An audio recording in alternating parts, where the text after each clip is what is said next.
Bueno, ahora sí, arrancamos. El título que propusimos para hoy, Lo real es el tiempo, frase que se convirtió en eslogan en psicoanálisis aún, psicoanálisis y temporalidad. Eh, la tesis, Lo real es el tiempo, surge de una crítica minuciosa que venimos elaborando acerca de el estado del psicoanálisis en nuestra época. Nunca antes se vio tan exiliado el psicoanálisis del presente, de las discusiones más relevantes de la época. Eh, Ciertos sectores del movimiento psicoanalítico realmente se sostienen en una nostalgia por el padre caído o intentan reanimar la ilusión del padre a través de organizaciones piramidales que ya no gozan de brillo, sino de cierta burla y descrédito por parte de ciertos sectores de la intelectualidad. Y con justas razones. La frase de Lacan, según la cual el analista debe estar a la altura de la subjetividad de la época, se convirtió en un eslogan vacuo que se repite insidiosamente justamente para desmentir que hace muchísimos años que no lo está. El repudio y el desdén hacia los feminismos y las teorías de género, el anacronismo en un modo de escucha que patologiza lo contemporáneo o se escandaliza con lo contemporáneo, son signos que patentizan ese estancamiento, ese anquilosamiento. Las instituciones humanas tienen un recorrido lógico, esto es Freud, psicología de las masas, inician con el entusiasmo de jóvenes causados que una vez que acceden a ciertas posiciones de poder, pierden progresivamente la causa de vista y resistiéndose al paso del tiempo, prefieren ver morir la institución antes que cuestionar el respeto a los ancianos en los que se sostiene la investidura de los mismos al final. Eh, Esta es la historia de la iglesia, esta es la historia de tendencias políticas, esta es la historia de organizaciones humanas, de militancias e incluso del movimiento psicoanalítico como tal. Los distintos movimientos humanos agrupan singularidades en una masa. La masa, como sabemos con Freud, se sostiene en la excepción de un conductor exento de crítica. Difícilmente pueda evitarse la reanimación del delirio edípico cuando el conductor es uno solo. Y es difícil que el sentimiento oceánico que produce en los sujetos la pertenencia a una masa eh, pueda al mismo tiempo hacer que la masa tome nota de lo que ocurre fuera de ella con el paso del tiempo. Eh, a finales del año 2019 asistía al último congreso que asistí y asistiré de la MP en Sao Paulo, Brasil. Eh, Recuerdo que hacía un par de días esta ciudad había sido nublada por la humareda que venía del norte del Amazonas, tanto así que el Sao Paulo se había vuelto de noche en plena tarde, ¿no? Era tal el humo sobre la ciudad. Todavía estaban los vestigios del humo en una bruma que anulaba, digamos, la vista a corta distancia. Es decir, en los cielos aún se percibía ese gris de la humareda como consecuencia de las devastaciones que introdujeron los incendios que estaban ocurriendo en aquel momento, que siguen ocurriendo actualmente y que estaban haciendo sangrar a la Amazonía y al mismo tiempo a Australia y a África. No eran incendios como los de años anteriores, eh, se estaban reproduciendo de forma metastática. Pensé que la conferencia de apertura a ese congreso iba a iniciar con algún comentario sobre esto, que era algo realmente conmocionante en aquel momento. Era realmente una conmoción global, pero no. La conferencia de apertura de ese congreso versó sobre el enigma de lo femenino y el final de los análisis.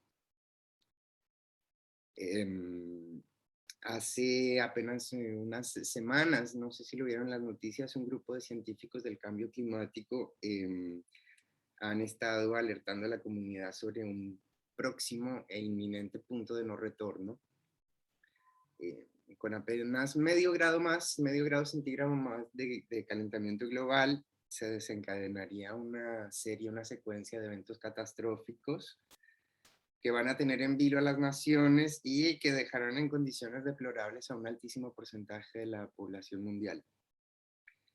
El colapso del planeta de la mano del calentamiento global y con todas las consecuencias que esto tiene en términos de acidificación de los océanos, deshielo de los glaciares, crisis de la biodiversidad, no es algo que vamos a ver en nuestra vejez.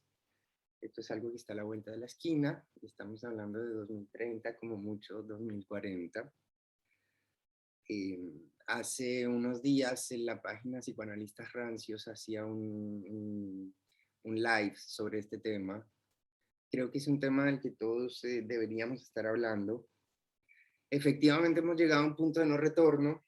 No es que la conferencia de hoy va a tratar sobre esto, pero sí va a ser el puntapié. Ya podemos empezar a considerar negacionismo no tener en cuenta esta variable en nuestras especulaciones sobre el futuro. No es conspiranoia, no se trata de creer o no creer, es un hecho con manifestaciones evidentes y lo estamos viendo a la orden del día. ¿Por qué empecé con la cuestión de la masa y ahora voy al calentamiento global? Así como los analistas se esperanzan en la ilusión de un padre que saque al psicoanálisis de los aprietos en los que se encuentra en nuestra época, todos nosotros nos esperanzamos en la ilusión de que nuestros conductores mundiales se ocuparán de este problema que está a la vuelta de la esquina. Nuestra época ha pasado página del enigma de lo femenino hace muchísimo tiempo, pero no nos da respiro en urgencias a resolver. Ya no se trata de asuntos a debatir, ahora urge el reconocimiento social y civil de identidades y de minorías, urge la separación de la Iglesia y el Estado en lo que tiene que ver con la contemplación de las libertades individuales. Urge una reflexión masiva sobre el retorno de los radicalismos en la política, pero también urge defender el acceso a la equidad frente a la crisis climática y humanitaria que pronto atravesaremos. El psicoanálisis es un proceso de lectura y escritura que parte de la épica de un héroe, el sujeto. Este sujeto ha de situarse primero como producto de una tradición familiar, de un ordenamiento patriarcal o matriarcal, pero para desembarazarse de este ordenamiento y poder reconocer su causa más allá del narcisismo con el que fue investido por sus padres, el sujeto debe atravesar este drama heroico del Edipo. De ser neurótico y no llegar a este punto, nuestro héroe edípico desperdiciará gran parte de su vida en la repetición de una escena fantasmática que queda fijada en su niñez. La niñez para el psicoanálisis, o al menos la niñez neurótica, son apenas una o dos escenas que se van a reimprimir a lo largo de la vida en una especie de repetición atemporal que desconoce el paso de las horas del reloj. La neurosis eterniza el tiempo y lo entrega a una satisfacción vacía, compulsiva e inservible, que se sostiene en una ilusión secreta y delirante de que un padre un día va a venir a resolver las cosas,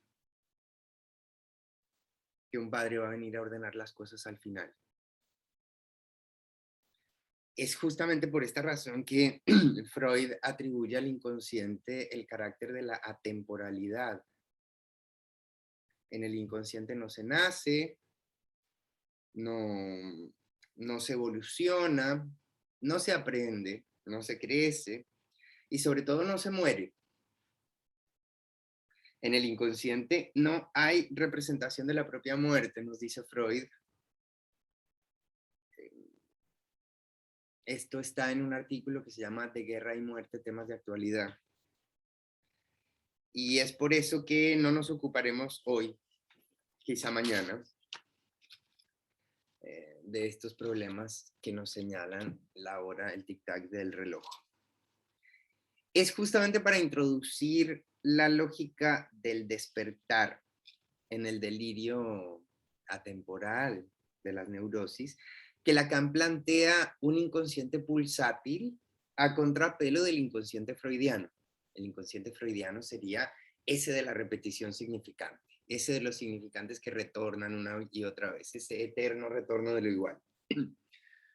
El inconsciente pulsátil de Lacan apunta a la lógica del hallazgo, de la sorpresa, de lo que irrumpe inesperadamente, del azar. Es así que Lacan consigue desligar a la sesión analítica del tiempo del reloj para revalorizar la sorpresa de un decir inesperado, un decir que toque lo real y que consiga despertar al sujeto del adormecimiento que sucede al automatón. En la sesión lacaniana se intenta hacer hincapié en la sorpresa, en el encuentro, en el hallazgo inesperado. Esto va a contrapelo de lo que en la última enseñanza Lacan llama el sentido gozado, en el que un neurótico se adormece cómodamente. ¿Por qué estoy ciñendo las reflexiones sobre lo atemporal y la eternización del tiempo a las neurosis? Porque esto no es observable de la misma manera en la psicosis. Creo que la estructura psicótica es mucho más abierta a el tiempo del reloj. Es en la estructura psicótica en donde esta hora del reloj y donde el cambio climático realmente hace efecto en los cuerpos. Bien, si el analista pierde de vista la orientación a la sorpresa o al despertar,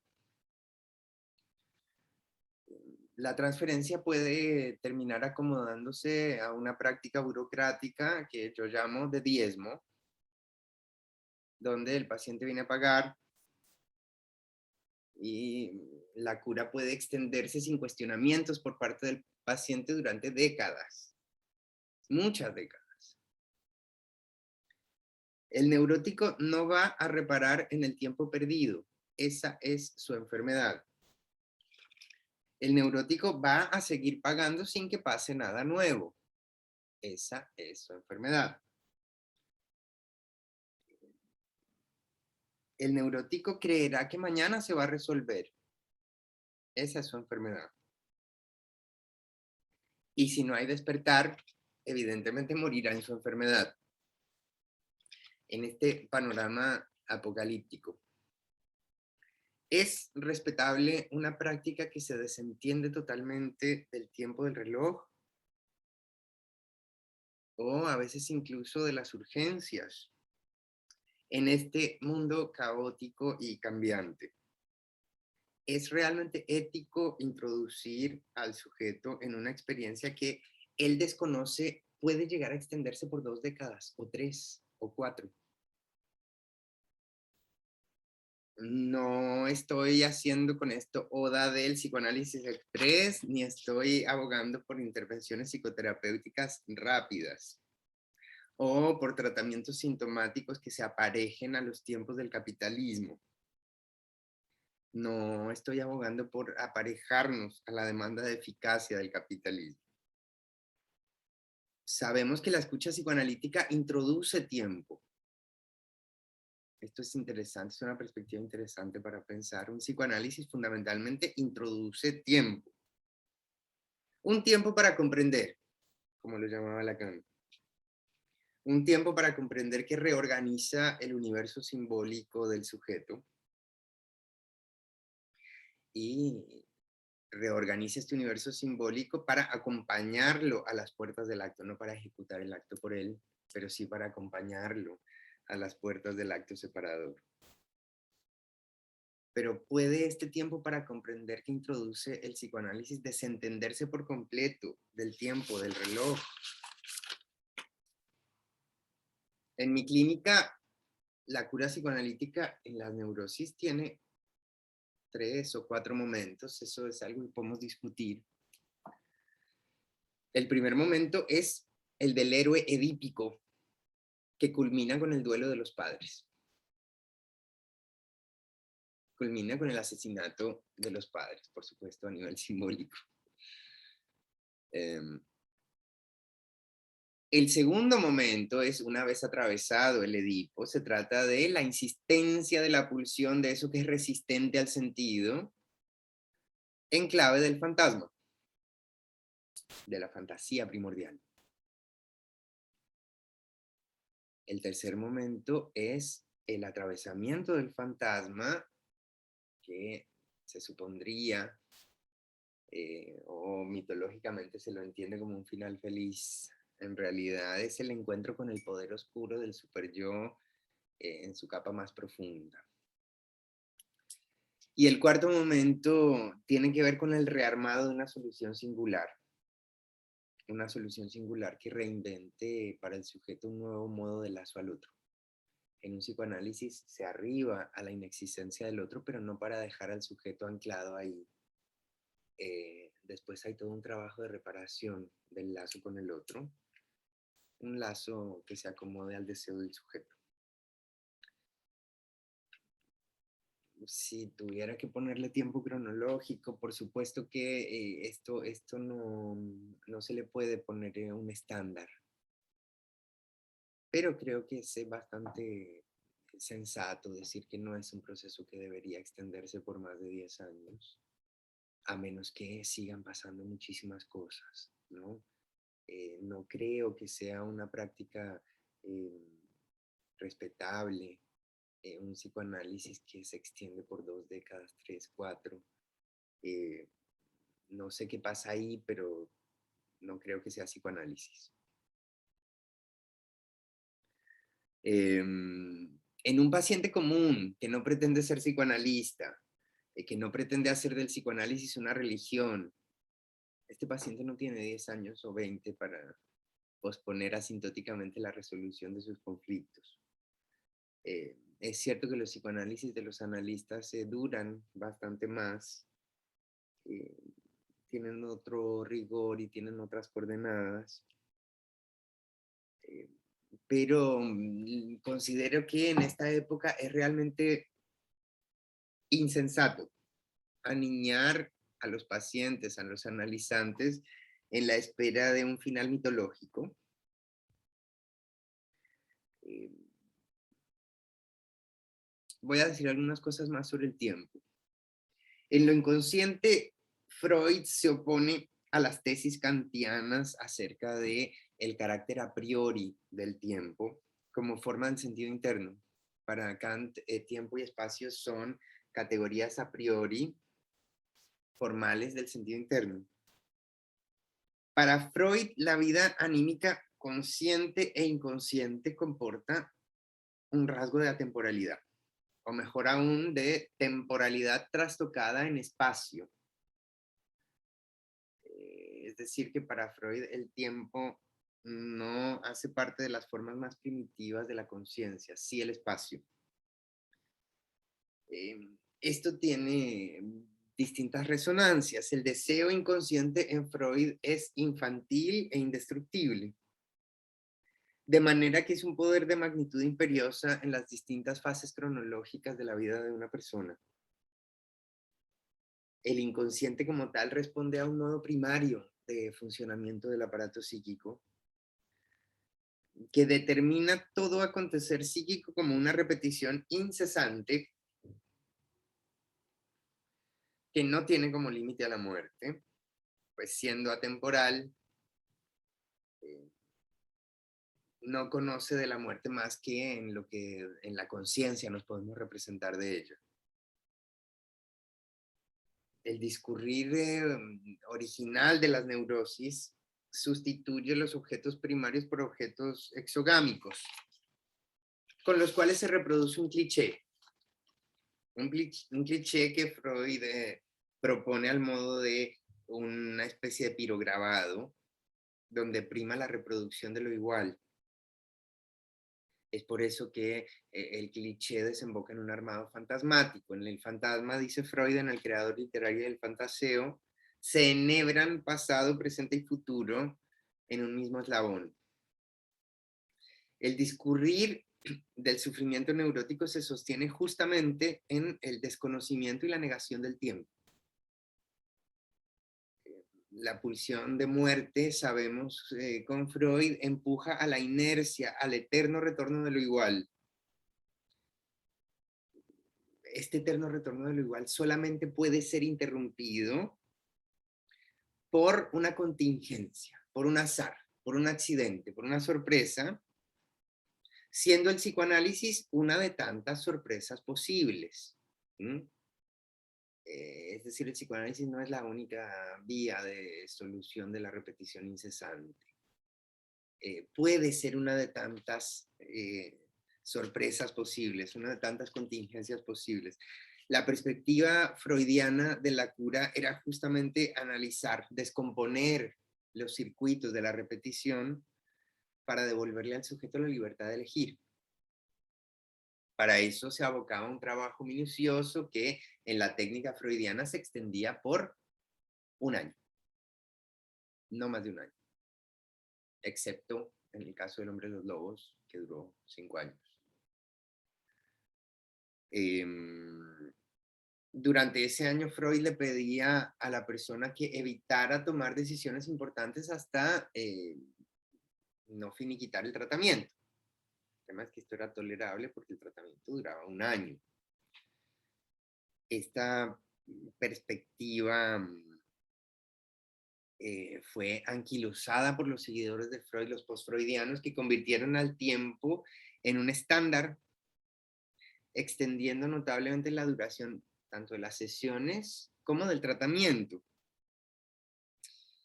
Lacan surge de una crítica a esta desviación. En El tiempo lógico y el acerto de certidumbre anticipada, escrito de Lacan, él propone 3 tiempos lógicos que interrumpen la sucesión cronológica del tiempo. La primera modalidad temporal es el instante de ver. Es una modalidad imaginaria que consiste más o menos en captar los términos del problema. El segundo momento es el tiempo para comprender. Esta es una modalidad temporal simbólica que implica el discurrir de la significación en la cadena significante. Es el tiempo del análisis. Pero previo a actuar, para poder actuar hay que dejar de pensar. Cuando uno sigue pensando no actúa. Por eso el tercer tiempo lógico es el momento de concluir.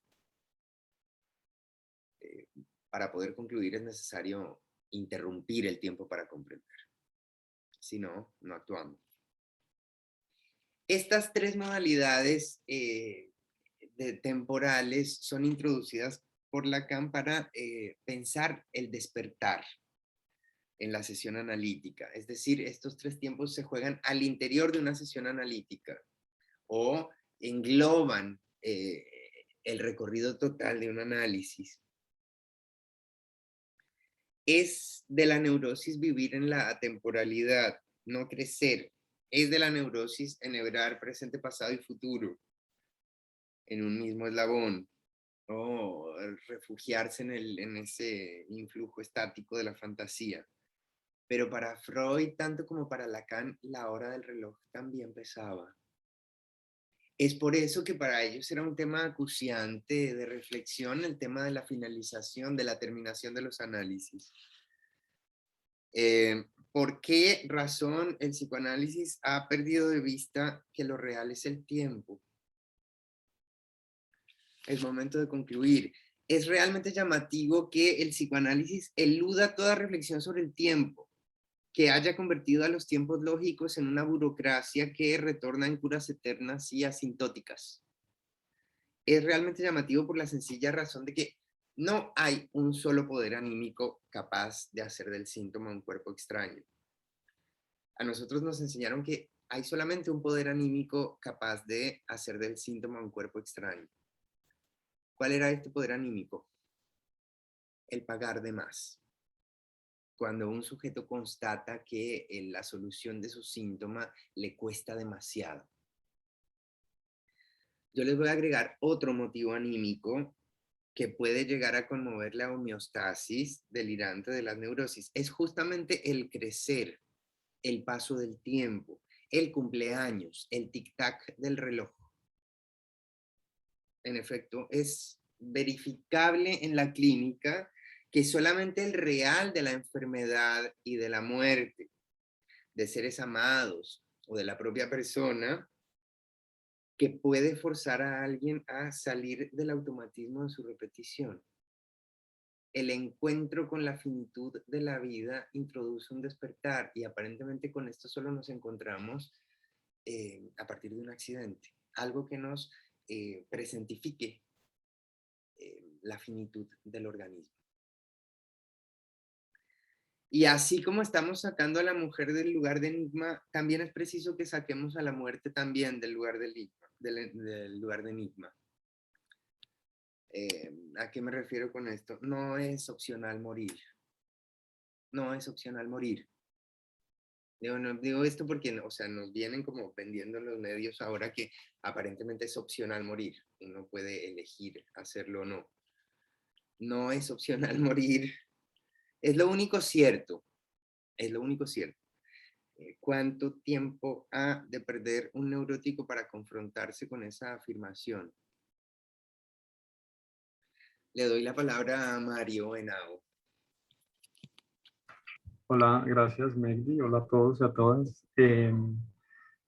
Bueno, yo voy a repetir un poco las cosas que dijo Megdi porque tampoco es que, digamos, haya una, digamos, que haya tantas posibilidades para hablar del tiempo. Solo que yo no haré tantas referencias a psicoanálisis ni a elementos tan técnicos.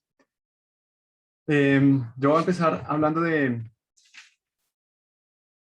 un descubrimiento que suena a ese tipo de, como de sorpresa de la que hablaba Megdi, que llega en algunos momentos y que llega como para eh, eh, hacer que el sujeto se dé cuenta de una experiencia que modifica su curso, ¿no? Como por ejemplo la experiencia de una muerte cercana o algo por el estilo.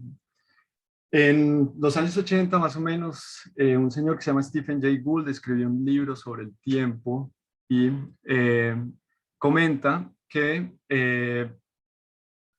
a lo largo de la historia de la humanidad, y de hecho comienza citando a Freud, dice que Freud de hecho explica que hay momentos en la historia de la humanidad en los que el ser humano se ha tenido que enfrentar con unas decepciones tan grandes que ha tenido que modificar su forma de pensar y su estructura, ¿no? Y Freud habla de tres momentos como particulares. Dice, el primero es el descubrimiento de que la Tierra no es el centro del universo y que por lo tanto el ser humano no es aquel ser especial, centro en el que, en el que giran todos los otros planetas o todo el universo y toda la creación, por lo tanto, sino que es en realidad habitante de un planeta entre miles de millones de planetas que está en un rincón del universo, ni siquiera en la mitad ni cerca de la mitad, y que por lo tanto la importancia que aparentemente tenía, pues deja de tener, ¿no? Eso fue un descubrimiento que significó una transformación muy importante, como algunos de ustedes sabrán. El segundo gran descubrimiento que menciona Freud es la evolución, porque Darwin, al decir que venimos de animales, pues de alguna manera contradice pues una creencia y es como esta superioridad humana y más bien hace al humano una especie de sucesor de unas especies previas que, pues, de las que viene y que pues aparentemente generan como esa conciencia o esa sensación de no ser tan importante. Freud, pues que yo supongo no era la persona más modesta que había, considera que el tercer gran descubrimiento que hace que el ser humano se confronte con una experiencia pues como cercana al límite es el descubrimiento del inconsciente, ¿no?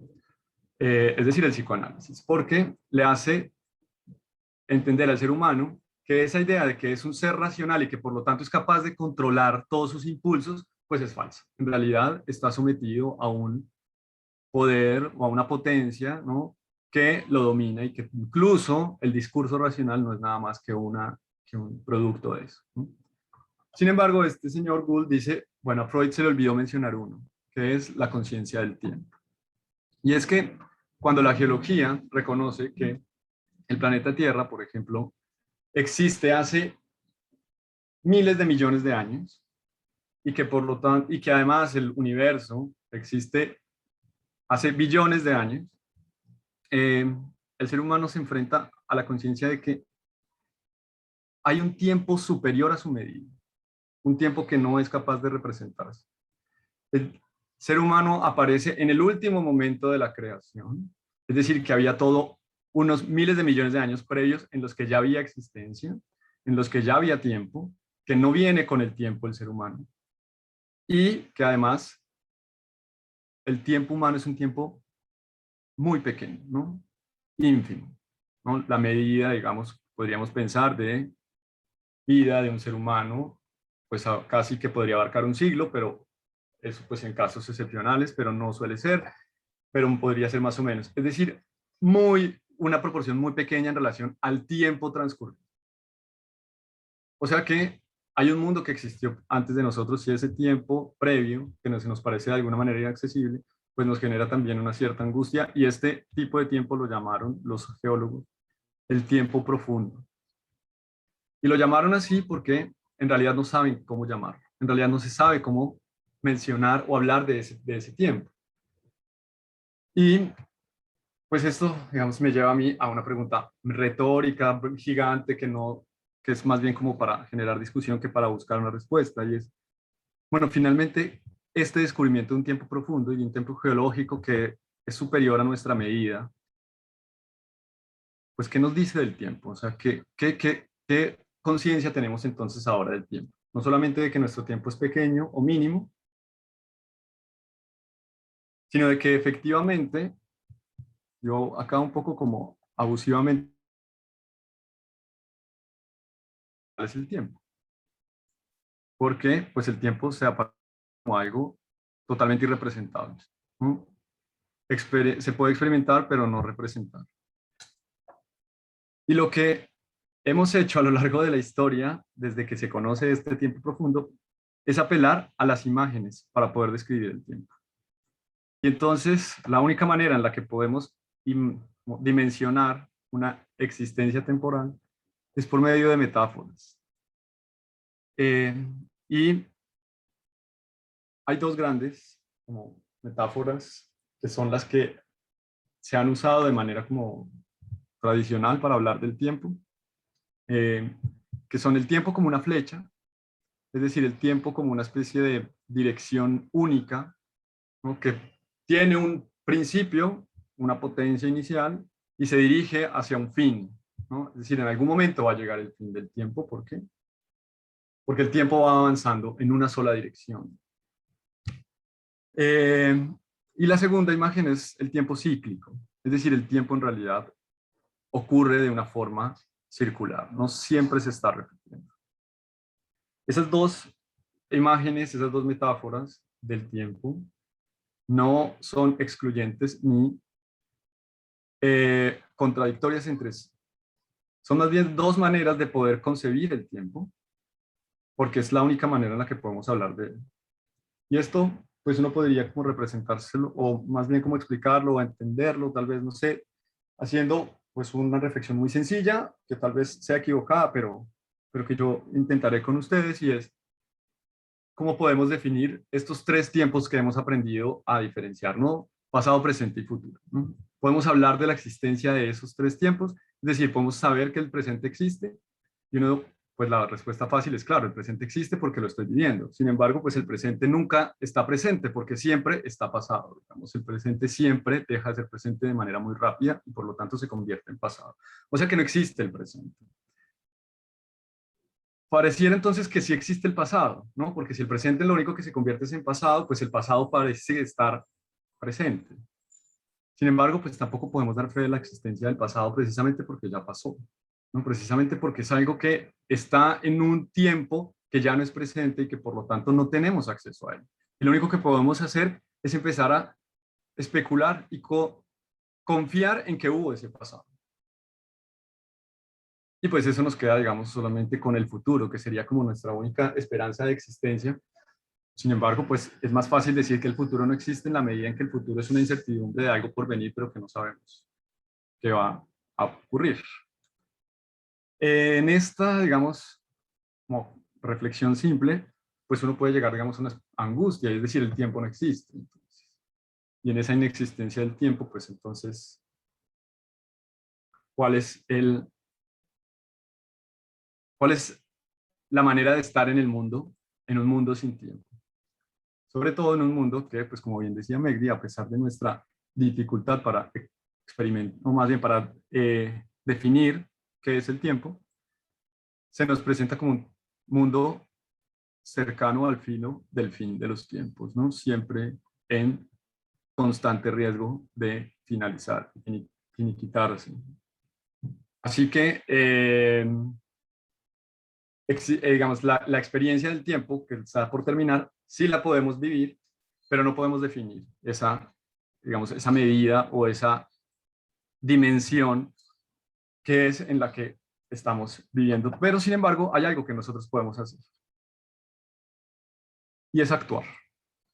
Y la acción es una forma de tratar de modificar el tiempo y de tratar de poner, sí, digamos, un obstáculo a esas dos direcciones que hemos usado para definir el tiempo, es decir, para detener o por lo menos desviar, si podemos decirlo, la unidireccionalidad del tiempo como una flecha, o para poder interrumpir el ciclo temporal. La acción aparece entonces como una especie de interrupción que incluso pareciera contradecir, ¿no? Digamos, la movilidad o la inercia, digamos, del tiempo, ¿no? Porque una acción detiene. El ser humano entonces, con su capacidad de actuar y sus facultades de actuar, pues parece eh, modificar el tiempo o aplicar el tiempo o esculpir en el tiempo, digamos, para usar esa pues muy bella imagen que usó Tarkovsky para hablar de sus películas. Y pues esa actuar significa crear, ¿no? Significa sobre todo una creación. Una creación que puede ser material, es decir, que se pueden construir cosas y con esa construcción de cosas pues hay una modificación de unos elementos y por lo tanto pues una transformación por lo menos en los hábitos o en las acciones. Pero también hay otras acciones que se convierten en maneras de oponerse o de por lo menos de resistirse a esa inevitabilidad del tiempo. Y esto pues me llama la atención porque pues yo espero que se pueda conectar con lo que estaba diciendo Megdi respecto de la repetición neurótica, ¿no? Porque, y todo esto, digamos, yo lo estoy como parafraseando en realidad a Hannah Arendt en La condición humana, y Hannah Arendt habla de dos facultades que nos ponen en una relación diferente con el tiempo y que permiten sacarnos de esa linealidad o de ese ciclo eterno del tiempo y que por lo tanto perturban la idea de que hay un presente, un pasado y un futuro de manera como sucesiva y que pues por lo tanto estamos de alguna manera en el presente viviendo las consecuencias del pasado y por lo tanto el futuro va a ser en realidad un pasado por venir, ¿no? Bueno, Hannah Arendt dice de manera como muy pues esperanzadora, creo yo, ¿no? Dice, tenemos dos facultades los seres humanos para poder actuar sobre el tiempo, para poder actuar sobre el tiempo incluso de una manera en la que parece imposible, porque si lo que más se ha dicho del tiempo es que el tiempo no es reversible, es decir, no podemos volver al pasado. Entonces ella dice, ok, hay una facultad del ser humano que es la facultad de perdonar. Y la pregunta que ella se hace es, ¿qué es perdonar sino el intento de hacer que el pasado cambie? Que esa acción que yo cometí en un pasado y que significó un daño a alguien o algo, al ser perdonada sea deshecha, ¿no? Es una acción que deshace, entonces, perdonar. Pero es una facultad que Arendt dice es necesaria para el ser humano, porque sin el perdón, sin la facultad de perdonar, estaríamos condenados a repetir insistentemente un pecado por el que estaríamos pagando eternamente, porque ese pasado nunca, digamos, se deshacería y estaría siempre presentándose y condenando al sujeto. Entonces el perdón aparece como una acción que se dirige hacia el pasado con la intención de hacer algo que parece imposible, que es transformar el pasado, ¿no? Eliminando una acción y reactuando, es decir, haciendo que, o una acción, mejor dicho, en el presente, logra hacer que una acción del pasado vuelva a actuar. O sea, recupera la potencia de la acción para hacer que la acción, digamos, pueda seguir otro curso y no el que ya había seguido.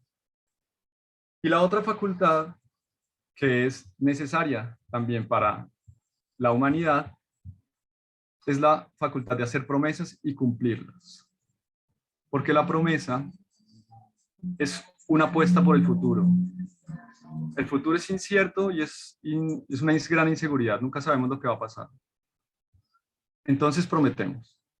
Porque solo con la promesa podemos dar alguna, aunque sea pequeña, seguridad de que conocemos el futuro o de que estamos prediciendo lo que va a pasar. Por eso es importante cumplir las promesas, dice Arendt. Porque si no cumplimos las promesas, pues entonces caemos en una decepción.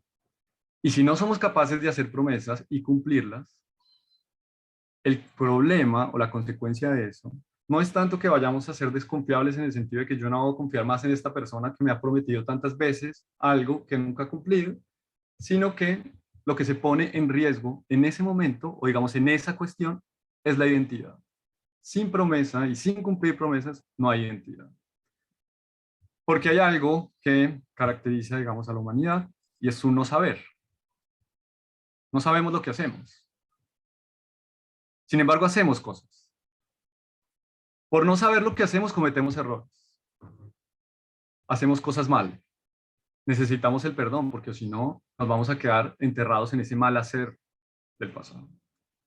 No sabemos lo que hacemos y por eso prometemos cosas que vamos a hacer, pero no sabemos si las vamos a hacer. Pero tenemos que prometer y pensar que sí las vamos a hacer, porque si no, no vamos a poder sostener nuestra propia, digamos, nuestra propia subjetividad, nuestra propia identidad en el futuro.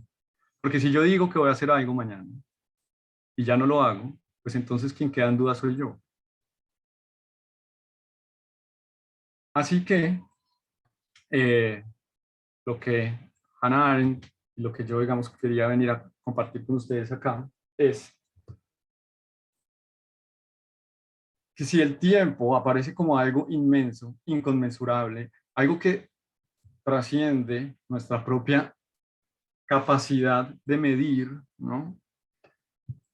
Y que se nos convierte en una especie de peso con el que tenemos que cargar constantemente. Porque no solamente está esta experiencia inevitable del tiempo, sino que sabemos que el tiempo para todos está limitado, es decir, todos vamos a morir.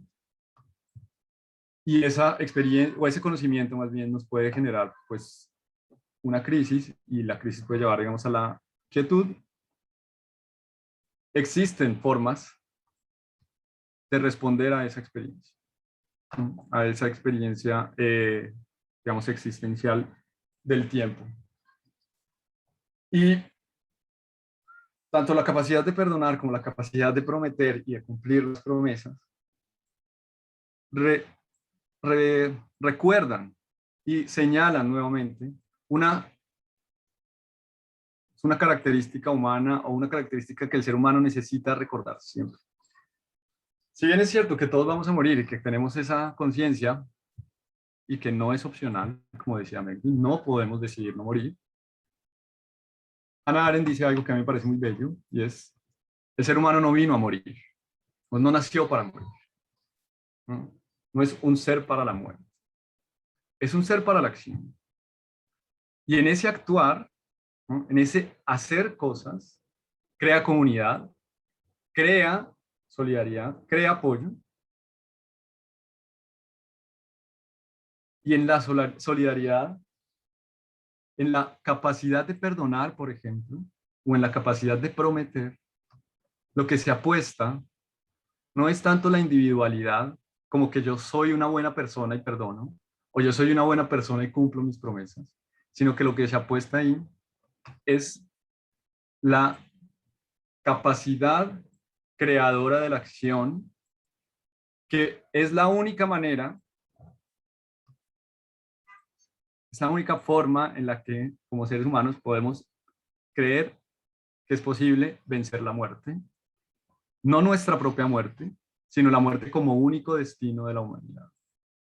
Es decir, gracias a que podemos actuar, gracias a que podemos hacer lo que estamos, digamos, lo que se nos da con eso es una potencia, la potencia de crear. Y con eso podemos hacer un poco frente a esa experiencia de finitud del tiempo, vamos, parece constantemente arrojarnos. Es eso lo que traía yo para compartirles. Y pues antes, digamos, de terminar, yo lo que quisiera hacer es convertir esto que acabo de decir en una pregunta para el psicoanálisis y para Megdi en particular, que está acá bueno, hablando conmigo.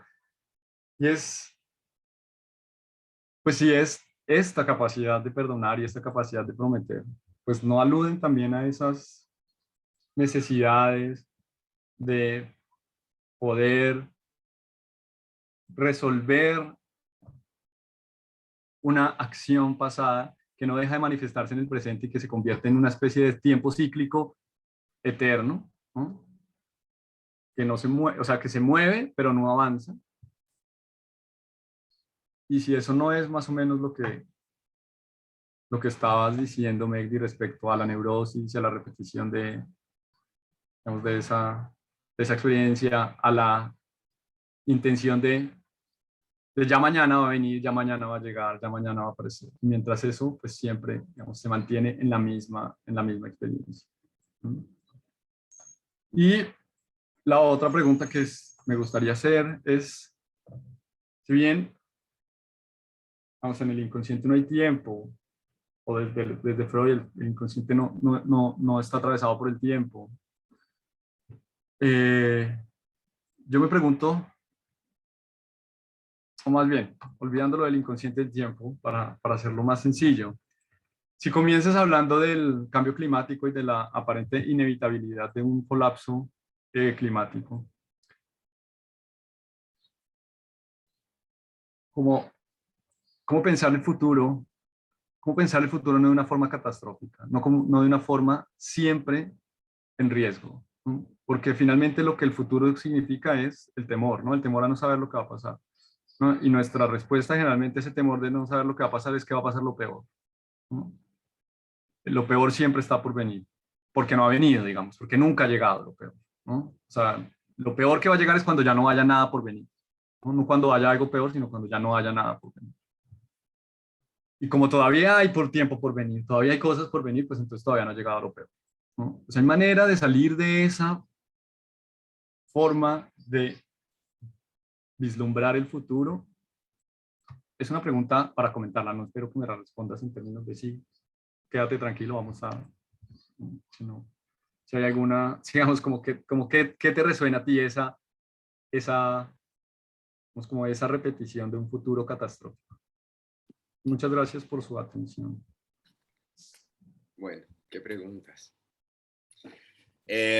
Bien, sí, pienso que esta referencia que traes a Hannah Arendt es muy interesante para pensar dos tipos de actos que de alguna manera cortan o introducen una discontinuidad en esa eternización del tiempo neurótico.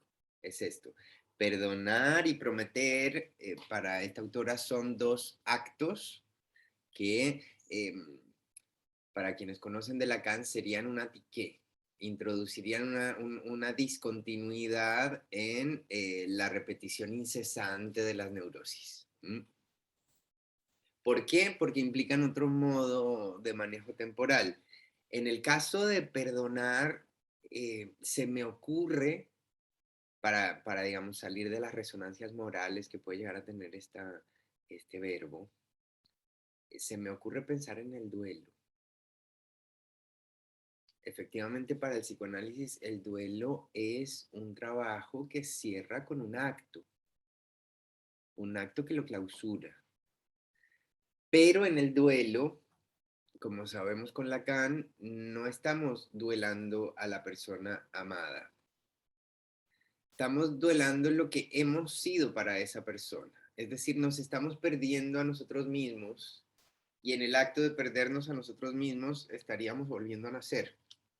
Esto es interesante. El duelo, el cierre del duelo es un acto separador y para Lacan el acto separador implica un renacimiento del sujeto. Es decir, es una discontinuidad temporal, una sorpresa que, digamos, torsiona el tiempo del reloj y introduce un cambio en la eternización, en el eterno retorno de lo igual de la neurosis. Eso se me ocurre en cuanto a perdonar, en cuanto a prometer, eh, también para salir de las posibles connotaciones morales del verbo. Eh, Se me ocurre pensar con la referencia que me traes en el seminario 15. Lacan dice en el seminario 15, que se llama el acto psicoanalítico, que un verdadero acto es una repetición significante. Lo que interesa, por ejemplo, para Lacan como modelo del acto es, por ejemplo, el acto de inscripción civil de algo, un matrimonio. En un matrimonio, la escritura del acta matrimonial significa redoblar significantemente algo que estoy ejecutando en acto. Que se diga significa que se hace. Eso es prometer. Que se diga significa que se hace y esto tiene que ver con la reduplicación significante del acto o la repetición significante, como lo llama Lacan en ese seminario. Un acto verdadero implica que la acción es equivalente al verbo. Por eso los cambios de estado civil, los cambios de cuestiones identitarias en lo civil, tienen que ver con algo del orden de la promesa. Esto me parece interesante para pensarlo y también son una discontinuidad para el sujeto. ¿Por qué se me ocurre pensar en el acto? El acto es efectivamente eso que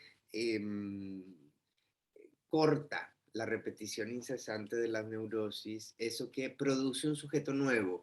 Para Lacan, esto es muy interesante, el psicoanálisis acompaña a un sujeto del síntoma al acto. No se trata solamente de analizar los sentidos de un síntoma o de confrontarse con su repetición incesante. Es una vez constatado eso incesante, acompañar al sujeto a las puertas del acto, es decir, hacer algo con eso. Pero lo interesante para Lacan es que el acto implica una transformación del sujeto en su estructura más íntima. Ejecutado un acto verdadero, el sujeto no es el mismo después. Es decir, que todo acto separador de alguna manera introduce otro tiempo en esa eternización del tiempo neurótico. Esto es lo que se me ocurre con la referencia que me traes. Con respecto a la segunda pregunta, no sé muy bien qué decirte. Es un problema que me vengo preguntando hace tiempo, porque efectivamente parecería que esta cuestión a ver, en este informe sobre el cambio climático, no sé si lo leyeron, nos proponen una bomba de tiempo. Es como que si todos los países durante los próximos 2 años tuviesen una acción coordinada y nos pusiéramos todos de acuerdo, aún así ya estamos en el terreno de algo bastante inevitable, ¿no? Podríamos llegar a ejecutar ciertos cambios, pero la verdad es que no parece haber mucho interés de parte de los estados de ningún continente. Y en este contexto, cómo pensar en un futuro de una forma que no sea, por decirlo coloquialmente, siempre en negro. Hay algo que se me ocurre pensar con esto, que es el texto de Freud de lo perecedero o la perentoriedad, en donde hay una reflexión sobre lo bello. Él dice que si apreciamos lo bello de las flores de la primavera, es justamente porque estas flores se marchitan y se caen y se mueren. Es decir, que hay algo en lo perecedero que introduce temporalmente la dimensión de lo bello. Esto es interesante. No apreciaríamos tal belleza si no hubiese finitud de la misma. Esto se me ocurre contestarte, no es una respuesta, te respondo con otra referencia. Bueno, ahora sí quisiéramos escucharlos a Pero ustedes. yo quiero decir solamente una cosa pequeña con respecto a lo del cambio climático, lo del tiempo, lo del futuro catastrófico, y es que esto lo hago también como pregunta y reflexión personal, es, digamos, el temor por el futuro y por el apocalipsis climático que se avecina y esa bomba de tiempo que en ese informe que pues es tan terrorífico, ¿no? Como que realmente uno lee eso y no, pues parece que lo único que queda es perder la esperanza, ¿no? Parece que estuviéramos entrando al infierno. O sea, eh, la pregunta es si el fin de los tiempos es el fin de los tiempos para los seres humanos. ¿Mm? O sea, si lo que se está hablando es eso, ¿no? ¿Del fin de los tiempos para los seres humanos o del fin del tiempo en el planeta, ¿no? O del tiempo planetario, ¿no? O del tiempo universal, ¿no? Porque finalmente los que, pues somos nosotros los que conocemos que hay un tiempo por venir que parece catastrófico, bueno, o que se vislumbra catastrófico, es decir, como que se viene catastrófico. Somos nosotros, ¿no? Para nosotros es catastrófico. Para el planeta está siendo inhabitable para nosotros. O sea, es el tiempo nuestro y que parece estar llegando al fin. Y si eso, digamos, mejor dicho, esto lo digo, es como, podemos pensar el tiempo en forma, digamos, en referencia no humana, digamos, no referenciado a la humanidad específicamente, o porque cuando decimos vamos a salvar el planeta, vamos a salvar el planeta, es que si queremos salvar el planeta, pues lo que tenemos que hacer es desaparecer nosotros, ¿no? Porque, pues, efectivamente es lo que está claro y comprobadísimo es que quienes hemos afectado al planeta hemos sido nosotros. Entonces, si queremos salvarlo, pues es, ¿no? Ahora, digamos, pues no estoy promoviendo el suicidio en masa ni nada por el estilo, pero quiero decir, como que es la pregunta respecto a cuando hablamos del tiempo y del apocalipsis y eso, estamos pues haciendo uso referencial humano de ese tiempo.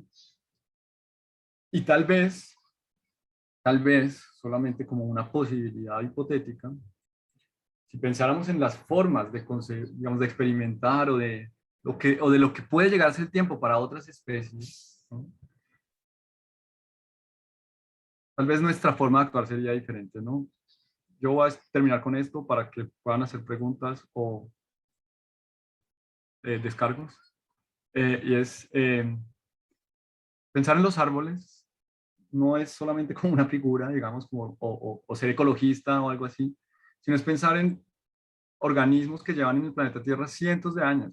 O sea, no porque los árboles como especies, sino que hay árboles individuales que están en el planeta Tierra desde hace siglos y se comunican entre ellos de formas muy particulares que permiten que esa temporalidad se mantenga, ¿no? O sea, que puedan vivir 200, 300, 500 años, ¿no? Es porque hay una comunicación entre los árboles que nosotros todavía no conocemos muy bien, pero que existe y que digamos, permite ese largo de vida. No sé, yo no digo que nos volvamos árboles, pero pues pensar en como en estas otras formas de aprender de especies pues que han estado acá en el planeta desde antes de nosotros, ¿no? Y que pues han garantizado su existencia y nosotros parece que no la estamos garantizando.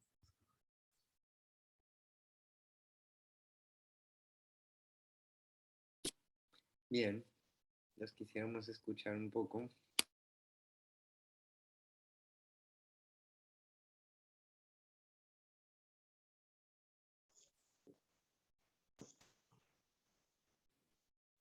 Hola, ¿qué tal? Mi nombre es Sebastián, primera vez que puedo participar con ustedes. Increíble la cantidad de referencias que, nada, traje una hoja de papel y ya voy llenando 2 carillas y no me alcanzó todo lo que pude absorber.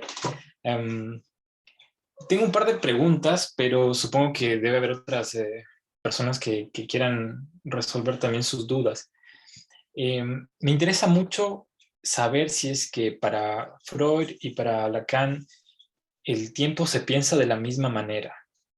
Porque hablamos, por un lado, con Lacan de su postura de los tiempos lógicos y con Freud desde, no sé, para mí es desde el Nachträglich, el término freudiano mal traducido de retroacción, pero Freud lo dice al menos 2 tiempos cuando inicia a construir su idea del trauma.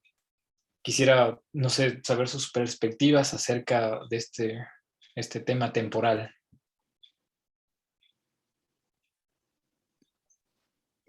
Buenísima la pregunta, Sebastián. Bueno, podríamos decir, la verdad es que yo había preparado una primera versión de esta conferencia en donde iba a tomar todo eso, pero después me pareció como muy aburrido, mucha teoría, eh, y prefería hacer algo como más anecdótico. Pero sí, podríamos ampliar muchísimo el tema del tiempo en Freud y Lacan. En principio, el tiempo en Freud está ligado a la cuestión de la temporalidad del trauma. Y la doble temporalidad del trauma, como la podemos leer en el caso de Emma, la protonpseudos histérica, que esto está en los textos preanalíticos, es como una escena del pasado prehistórico adquiere vigencia en relación a una escena actual del presente que retrotrae su recuerdo y libera el afecto que no tuvo lugar en la situación original. Ahí se ve bien cómo el trauma enlaza pasado al presente o actualiza el pasado en el presente. Esto es una cuestión. Efectivamente, Freud propone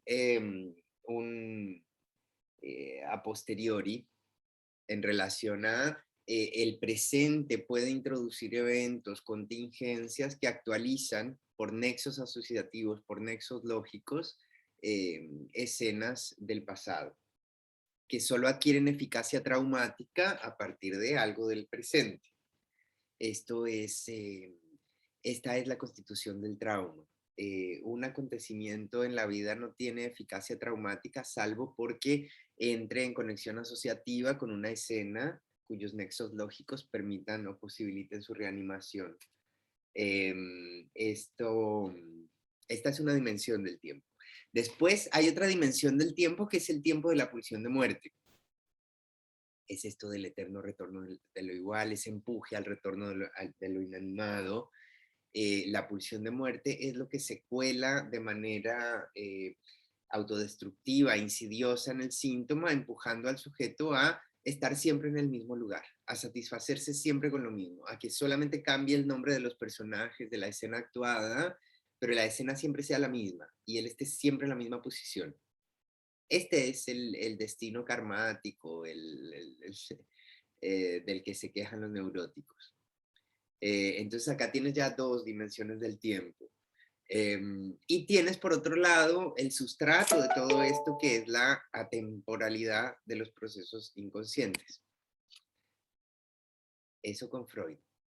Podría decirte mil cosas más, pero otro texto para estudiar esta temática es lo inconsciente. Ahí hay toda una reflexión sobre la categoría del tiempo en Kant, y sobre la autopercepción del tiempo, o sobre la representación abstracta del tiempo. Ahí encuentras varias referencias, y después está Análisis terminable e interminable, que me parece que es otra reflexión muy interesante sobre el tiempo. Lacan considera que el inconsciente freudiano es un inconsciente de repetición automática, de retorno esquemático de los significantes acorde a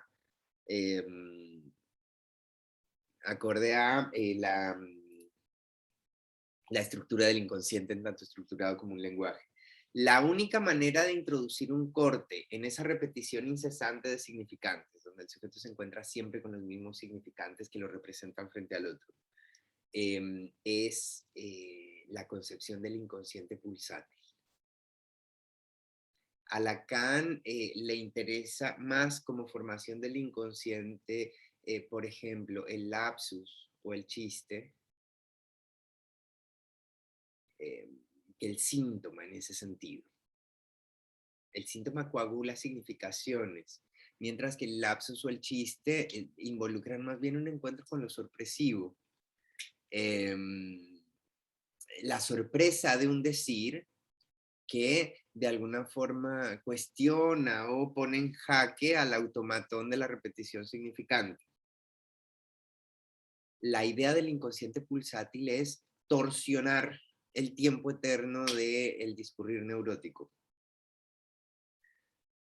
Pero no me quiero poner demasiado teórico esta noche. Así que hasta acá te digo. Después te sugiero que nos acompañes en las próximas conferencias, que vamos a seguir trabajando en cuestiones de esto. ¿Alguien más? Un comentario nomás con respecto al fin del mundo que conocemos. Por ahí andaba diciendo Zizek que tenemos la capacidad de imaginar el fin del mundo y no el fin de este sistema, del capitalismo. Esto a referencia de lo que preguntaba Mariano, es que decía el mundo sin nosotros, sin los humanos. Que ya han pasado un par de miles de años que venimos deteriorando este mundo, pero hubo formas donde el humano estaba en combinación con la naturaleza y se podía desarrollar la vida humana igual. Lo que pasa es que tenemos más imaginación, o lo tenemos con esto de imaginarnos de esta necesidad de trascendencia del humano, estamos más preocupados de cómo vamos a trascender en este mundo, a pensar de que este sistema que nos llevó hasta acá, que nos trajo hasta acá, y que evidentemente no se va a tocar, no hay intenciones de tocarlo y nos va a llevar a un desastre mayor, pueda cambiar, o podamos cambiarlo. Entonces, ahí es donde tenemos la complicación. No nos entra en la cabeza poder cambiar esto. Estamos como derrotados en ese sentido a que esto va a pasar y es inevitable.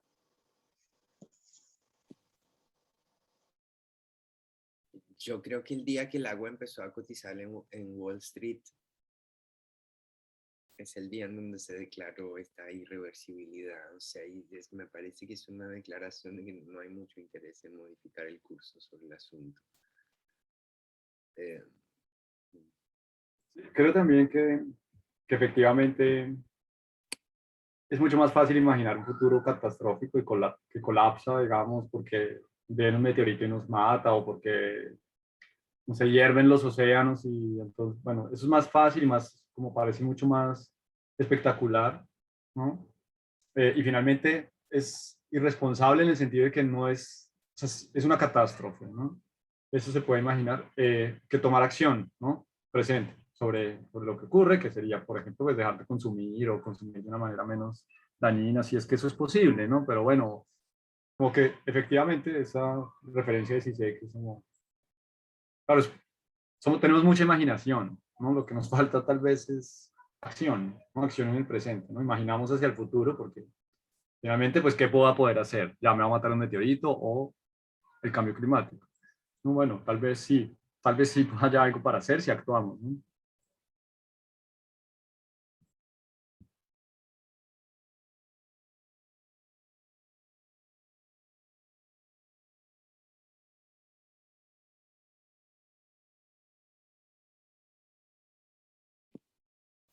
¿Alguien más quiere aportar algo?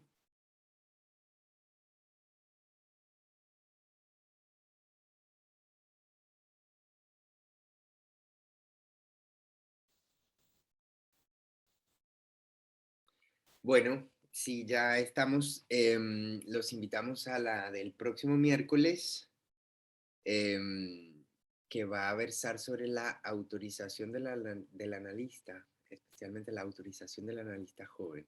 Vamos a discutir algunas cuestiones sobre clínica y juventudes y formación, y va a estar bastante polémico. Así que los esperamos el próximo miércoles. Megdi, ¿puedo dar un saludo? Por Sí, favor. sí. Es como televisión, yo sé. Pero es que veo conectado a un compañero de Colombia que quiero saludar, que es Alejandro Rojas, que me sorprende verlo conectado. Entonces, como decir que muchas gracias por conectarse. Nunca pensé que fuera a venir a esto, así que le agradezco. Bueno, gracias Mario por tu Gracias, Mario. intervención, por la riqueza de las referencias y gracias a ustedes por acompañarnos. Buenas noches. Gracias, buenas noches.